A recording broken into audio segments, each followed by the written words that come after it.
Hero उस तरह से पंगा नहीं लेने का, शरीर से आत्मा काट के ले जाता है। ও রোমিও, হ্যাঁ এটারই ট্রেলার চলে আসলো। আর ভাই কি দেখালো এখানে, না মানে একজন এত বড় গ্যাংস্টার প্যার মে পিঘল গয়া, ব্রুটাল ভায়োলেন্স যে এখানে কি লেভেলের থাকবে ভাই, ওটা তো আমরা টিজারটা দেখেই অনুমান করতে পেরেছিলাম। তবে তার থেকেও আমার বেশি ইন্টারেস্টিং লেগেছে এই সিনেমাটার গল্পটা, যে আন্ডারওয়ার্ল্ডের দুইজন বড় গ্যাংস্টার যখন একে অপরকে মারার জন্য ছটপট করবে, ভাই ওটা ডিরেক্টর মুভিতে কিভাবে দেখিয়েছে। Because Dawood Ibrahim bro, this is not a normal person, he is the very danger mafia underworld chapi tiktoker ভাই ইংলিশ না পারলে আর কি যা হয়।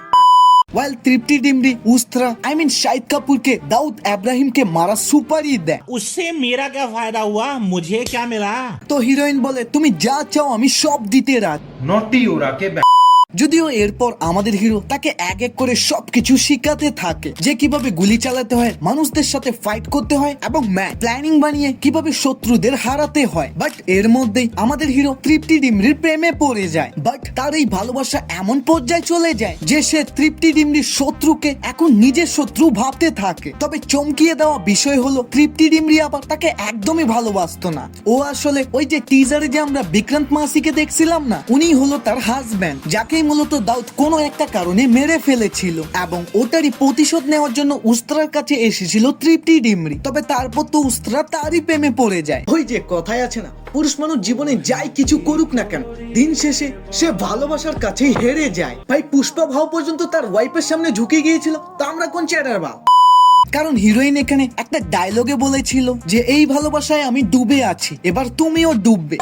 বাট যাই হোক না কেন, শাহিদ কাপুরের লুক কিন্তু পুরাই ফাটাফাটি ছিল। বডিতে ট্যাটু এন্ড কাউবয় স্টাইল, আয়ে হায় হায়, তার উপরে আবার শত্রুদের ডান্স করতে করতে মারা, স্টাইলটাই অন্যরকম ছিল। তবে হ্যাঁ, মুভির ভিলেন ও নানা পাটেকরকে কিন্তু একদমই ফেলে দিও না, কারণ কেউ কিন্তু এই মুভিতে কারো থেকে কম না। এবং কি নানা পাটেকর একবার শাহিদ কাপুরকে ধরে নাজেহাল অবস্থা করে দিয়েছে এবং তাকে আত্মরা করে বলে যে এবার তুই নাচ।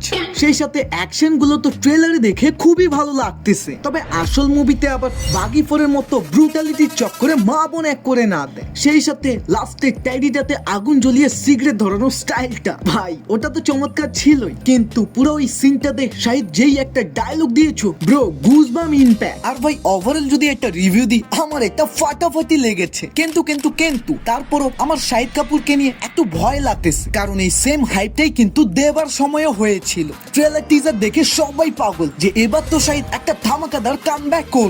কিন্তু তারপর যে ওই সিনেমাটার সাথে কি হয় ভাই, ওটা বলার দরকার নেই। আর ভাই তোমরা সাবস্ক্রাইব করো না কেন? না মানে ভিডিও দেখতে আসো আর চলে যাও, ভাই এরকম করলে কেমনে হবে? ভাই আমার মোবাইলে অনেক ধামাকা স্ক্রিপ্ট রেডি আছে, তবে তোমরা তো সাপোর্টই করো না। ভাই এখনই সাবস্ক্রাইব বাটনে ক্লিক করো। Video coming soon, by.